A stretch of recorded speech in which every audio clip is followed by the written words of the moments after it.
xantada intii haleesha intii xumaha ku fogan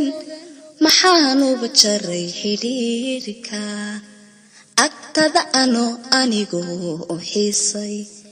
intan dumarnimo xiishoday xogtada maxaan waraystay way jacaylka haddaan xurmeeyo